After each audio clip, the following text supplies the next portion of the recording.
రైతుల కళ్ళల్లో ఆనందం చూడాలి. ఈ ప్రగతి ప్రణాళికలో రైతుల సంక్షేమం కోసం పనిచేయాలని మా ప్రభుత్వం దీక్ష భూని ఈనాడు సిద్దిపేట జిల్లాకు వచ్చి ఈ కార్యక్రమాన్ని ప్రారంభించుకున్నాం.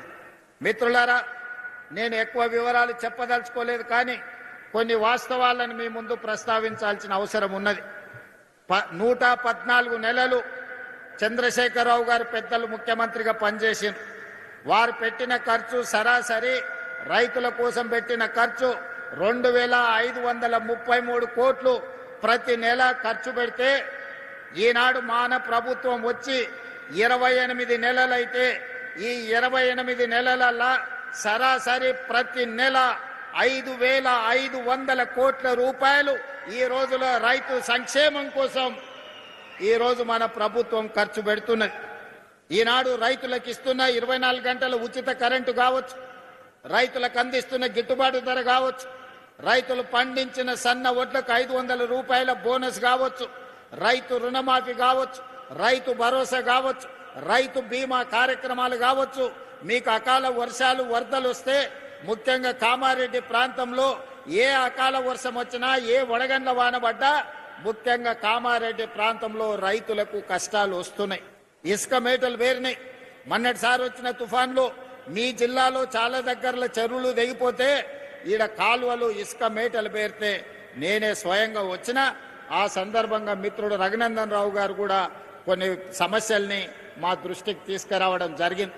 ప్రతి దగ్గర రైతుకు పంట నష్టం జరిగితే, అకాల వర్షాలు వచ్చినా, వరదలు వచ్చినా, వడగండ్ల వాన పడ్డా రైతుకు ఎకరాకు 10,000 రూపాయల లాగా నష్ట పరిహారాన్ని అందించి ఈనాడు రైతులను ఆదుకుంటే ఈ 28 నెలల్లో దాదాపుగా 1,30,40,000 కోట్ల రూపాయలు కేవలం రైతుల కోసమే ఖర్చు పెట్టి, ఇది రైతు ప్రభుత్వం, రైతు రాజ్యం అని చెప్పి రైతును రాజును చేయాలని ఈనాడు మన ప్రభుత్వం ప్రయత్నం చేస్తుంది. మీ ఆశీర్వాదం, మీ అండదండలు ఉండడంతో ఈనాడు ఈ కార్యక్రమాన్ని అద్భుతంగా ముందుకు తీసుకెళ్తున్నాం. అదేవిధంగా మిత్రులారా, ఇంతకుముందు తుమ్మల నాగేశ్వరరావు గారు ఒక మాట చెప్పిండ్రు. ఈరోజు కేవలం వరి, ఈరోజు రాష్ట్రము చిన్నదైనా భారతదేశంలో ఈ 2 సంవత్సరాలు ప్రతి పంట మొట్టమొదటి స్థానం భారతదేశంలో తెలంగాణ రాష్ట్రం ముందు నిలబడ్డది వరి పండించడంలో. పోయిన సంవత్సరం 2,58,00,000 మెట్రిక్ టన్నుల వరి ఉత్పత్తి చేసి దేశంలోనే నెంబర్ 1 రాష్ట్రంగా ఈనాడు తెలంగాణ రాష్ట్రం నిలబడ్డది. కానీ ఈనాడు మా రైతులను చైతన్యం కలిగిన నిజామాబాద్, అదేవిధంగా మెదక్ జిల్లా ప్రాంత రైతాంగాన్ని నేను ఈ వేదిక మీద నుంచి విజ్ఞప్తి చేయదలుచుకున్నా. ఒకనాడు ఈ ప్రాంతంలో నిజాం సర్కారు ఉన్నప్పుడే నిజాం చక్కెర కర్మాగారాన్ని కట్టడం జరిగింది. ఈ ప్రాంతంలో రైతులు కమర్షియల్ క్రాప్లు పండించడంలో చాలా చైతన్యం కలిగిన వాళ్ళు. ఈ ప్రాంతంలోనే చెరుకు పండించేది, ఈ ప్రాంతంలోనే సోయాబీన్ పండించేది, ఈ ప్రాంతంలోనే మొక్కజొన్న పండించేది, ఈ ప్రాంతంలోనే ఎర్రజొన్నలు పండించేది, ఈ ప్రాంతంలోనే మీరు పసుపు పండించేది. ఆనాడు పెద్దలు చెప్పేవాళ్ళు, నేను నిజామాబాద్ వెళ్ళినప్పుడు, ఒకప్పుడు 1 క్వింటాల్ పసుపు మార్కెట్లో అమ్మితే తులం బంగారం కొనుక్కొని ఇంటామ కోసం తీసుకొచ్చేది అని. మరి ఇవాళ తులం బంగారమేమో 2 లక్షలు అయింది, పసుపుకు మాత్రము ఈరోజు ధరలు లేవు. కానీ ఈనాడు వ్యవసాయంలో మార్పు రావాలి. ఈరోజు పామాయిల్ ఫ్యాక్టరీని దాదాపుగా 750 కోట్ల రూపాయలతోని ఈనాడు కార్పొరేషన్ ఆధ్వర్యంలో ఈరోజు ప్రారంభించుకున్నాం. తుమ్మల నాగేశ్వరరావు గారు, రఘునందన్ రావు గారు చెప్పినట్టు తెలంగాణ రాష్ట్రంలో పామాయిల్ పంట ఈనాడు 3 లక్షల ఎకరాలకు చేరింది. 3 లక్షల ఎకరాలు కాదు, 10 లక్షల ఎకరాల పామాయిల్ పండించినా కొనడానికి ప్రభుత్వం సిద్ధంగా ఉంది. మీకు లాభసాటి వ్యవసాయంగా మారుతుంది. రైతును పంట మార్పిడిలోకి రావాల్సిందిగా నేను విజ్ఞప్తి చేస్తున్నా. ఇవాళ వేదిక మీద వరంగల్ రైతులు ఉన్నారు, రాజకీయ నాయకులు ఉన్నారు, ఖమ్మం జిల్లాకు సంబంధించిన వాళ్ళు ఉన్నారు, నల్గొండకు సంబంధించిన వాళ్ళు ఉన్నారు. మీరు ఖమ్మం వరంగల్ ప్రాంతానికి పోతే మీకు పత్తి పండుతుంది, మిర్చి పండుతుంది. నల్గొండకు వస్తే వడ్లతో పాటు కొన్ని కందులు పండుతాయి. ఆ నుంచి మా మహబూబ్నగర్కు వస్తే పచ్చజొన్నలు, సజ్జలు, కందులు పండుతాయి. మా దగ్గర దోసకాయలు పండుతాయి. రంగారెడ్డి జిల్లాకు వస్తే, వికారాబాద్ రంగారెడ్డి జిల్లాకు వస్తే ఇవాళ భారతదేశానికి మంచి కందిపప్పు ఆ ప్రాంతంలో పండిస్తున్నాం. ఈరోజు రంగారెడ్డి జిల్లాలో ద్రాక్ష తోటలు కానీ, కూరగాయలు కానీ, పాలకూర కానీ, మెంతం కూర కానీ, ఈరోజు కొత్తిమీర కట్టలు కానీ, ఒకప్పుడు ద్రాక్ష తోటలు కానీ రంగారెడ్డి జిల్లా చుట్టూతో ఉండేది. పాడి పరిశ్రమ ఉండేది. ఆర్టీసీలో బస్ ఎక్కితే వనస్థలపురం హయత్ నగర్ నుంచి పాల క్యాన్లతోని, కూరగాయల తట్టలతోటి పండ్లు ఫలాలు కూరగాయలు తీసుకొని మా రైతులు ఆర్టీసీ బస్సులో హైదరాబాద్కు అమ్మనికి వచ్చేది. కాలం మారింది, రియల్ ఎస్టేట్ పెరిగింది, పంట తోటలు అన్నీ కూడా లేఅవుట్లు అయిపోయినాయి, ప్లాట్లు అయిపోయినాయి. ఇవాళ ఎక్కడ చూసినా పాలు ఎక్కడి నుంచో కొనుక్కుంటున్నాం, కూరగాయలు విదేశాల నుంచి తెచ్చుకుంటున్నాం, కోడిగుడ్లు పక్క రాష్ట్రం నుంచి తెచ్చుకుంటున్నాం, తమిళనాడు నుంచి. మరి చికెన్ కావాలంటే ఒక దగ్గర పోతున్నాం, పాలు కావాలంటే చిత్తూరు పోతున్నాం, కూరగాయలు కావాలంటే ఇంకో రాష్ట్రం పోతున్నాం. ఇట్లా ఏది చూసినా ఇవాళ ఇతర ప్రాంతాల నుంచో, ఇతర జిల్లాల నుంచో, ఇతర రాష్ట్రాల నుంచో, ఇతర దేశాల నుంచో దిగుమతి చేసుకునే పరిస్థితి వచ్చింది. దీనికి కారణం ఏందో మా రైతన్నలను ఆలోచన చేయమంటున్నా. మా తుమ్మల నాగేశ్వరరావు గారికి నేను సూచన చేస్తున్నా, రైతులలో చైతన్యం తీసుకురావాలి. రైతులు పండించే వడ్లు ఒక్కటే మన సమస్యకు పరిష్కారం కాదు. ఇవాళ వరి పండిస్తే వ్యవసాయ రైతుకు కష్టం తక్కువ ఉందని వరి పండిస్తుండ్రు, వరి కొంటున్నాం. కానీ భారతదేశంలో ఈరోజు ఈ దేశానికే కాదు, ప్రపంచంలో అన్ని దేశాలకు మన దగ్గర పండించిన వడ్లు బియ్యం సరఫరా చేసినా ఇంకా మిగిలిపోయే పరిస్థితి ఉంది. మన కేంద్ర మంత్రిని కలిసినప్పుడు మేము ఈసారి 50 లక్షల మెట్రిక్ టన్నుల కంటే మేము ఎక్కువ ప్యాడీ కొనము, మీరు ఆపండి అన్నారు. ఇప్పటికే ఈ సంవత్సరం 71 లక్షల మెట్రిక్ టన్నుల వడ్లు మనం కొన్నాం. మరి కొన్న వడ్లు ఏం చేయాలో మీరు ఆలోచన చేయండి. ఇవాళ గిట్టుబాటు ధరతో పాటు బోనస్ ఇచ్చి కొన్న తర్వాత, ఈరోజు పేదలకు సన్న బియ్యం ఇచ్చిన తర్వాత ఇంకా లక్షల మెట్రిక్ టన్నుల వడ్లు బియ్యం మన దగ్గర మిగిలిపోతున్నాయి. ఈరోజు విదేశాలకు ఎగుమతి చేద్దామంటే సరైన గిట్టుబాటు ధర లేదు, లాభసాటిగా లేదు, సమస్యలు వస్తున్నాయి. మరి అందుకే ఇవాళ పంట మార్పిడికి మనం పూనుకోవాలి. ప్రభుత్వం రైతులను ప్రోత్సహించాలి, మిల్లెట్స్ పండించాలి, కూరగాయలు పండించాలి, పండ్లు పండించాలి. ఈరోజు పాలకూర లాంటి ఆకుకూరలన్నిటిని కూడా మనం పండించాలి.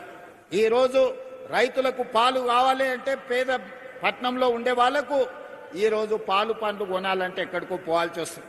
వీటన్నిటినీ ఈరోజు మన పంట మార్పిడి ద్వారా రైతులకు అన్ని అవకాశాలు కల్పించాలి. రైతులను ప్రోత్సహించడానికి ప్రణాళికలు సిద్ధం చేయాలి. తుమ్మల నాగేశ్వరరావు గారు వ్యవసాయ శాఖ మంత్రే కాదు, ఆయననే పెద్ద రైతు. రైతుకున్న సమస్య తుమ్మల నాగేశ్వరరావు గారికి సంపూర్ణమైన అవగాహన ఉంది. ఏదైనా యూనివర్సిటీ పరీక్ష పెడితే ఆయనకు డాక్టరేట్ వస్తుంది వ్యవసాయం మీద. వ్యవసాయంలో ఆయన ప్రజాప్రతినిధిగా ఉంటే ప్రజలల్లో ఉంటాడు, ప్రజాప్రతినిధిగా లేకపోతే వ్యవసాయ పొలాలలో లొంగి కట్టుకొని వ్యవసాయ పనుల మీద ఉంటాడు. ఇవాళ అలాంటి వాడు మనకు వ్యవసాయ శాఖ మంత్రిగా ఉండడం మన అందరి అదృష్టం. అందుకే తుమ్మల నాగేశ్వరరావు గారికి నేను విజ్ఞప్తి చేస్తున్నా, పంట మార్పిడికి అవసరమైన ప్రణాళికలు తీసుకురండి. కేంద్ర ప్రభుత్వంతో మాట్లాడదాం, మోడీ గారిని అడుగుదాం. మిత్రుడు రఘునందన్ రావు గారు ఉన్నారు, కిషన్ రెడ్డి గారు ఉన్నారు, బండి సంజయ్ గారు ఉన్నారు, 8 మంది ఎంపీలు ఉన్నారు. తెలంగాణ రాష్ట్రంలో పంట మార్పిడి ద్వారా రైతులకు లాభసాటిగా కేంద్ర ప్రభుత్వం రాష్ట్ర ప్రభుత్వం కలిసి మెలిసి ఏ విధంగా లాభసాటిగా చేద్దాం, రైతులు తలెత్తుకొని నిలబడే విధంగా, రైతులు పండించిన పంటకు లాభసాటిగా ధరలు వచ్చే విధంగా ఈరోజు పామాయిల్ పండిస్తే 4 సంవత్సరాలు మనకు రిజల్ట్ రాదు అని చెప్తున్నారు. 4 ఏళ్లు మరి రైతు ఎట్లుండాలంటే రైతును ఆదుకోవాల్సిన అవసరం ఉంది అని ఇంతకుముందు మిత్రులు చెప్పారు. అందుకే కేంద్ర ప్రభుత్వంతో పాటు కేంద్ర ప్రభుత్వం రూపాయి ఇస్తే తెలంగాణ నుంచి కూడా ఇంకో రూపాయి తోడేసి ఆ 2 రూపాయలు రైతుకి 4 ఏళ్లు బతకడానికి, జీవనం సాగించడానికి సహకారం అందిస్తాం.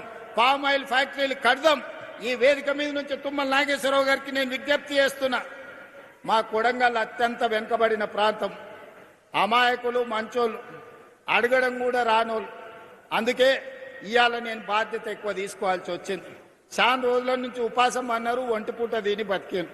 ఇప్పుడన్నా నేను ఉన్నప్పుడన్నా 2 పూటల భోజనం పెట్టి పొద్దుటి పూట కొంచెం టిఫిన్ పెడితే మా రైతులు, మా ప్రాంత ప్రజలు కొంత బాగుపడతారు. అందుకే తుమ్మల నాగేశ్వరరావు గారికి వేదిక మీద నుంచి విజ్ఞప్తి చేస్తున్నా. సిద్దిపేటలో కట్టిన ఈ ఫ్యాక్టరీ కొడంగల్ నియోజకవర్గంలో కూడా ఇట్లాంటిది ఒక ఫ్యాక్టరీ కట్టండి, మా రైతులకు ఉపయోగపడుతుంది.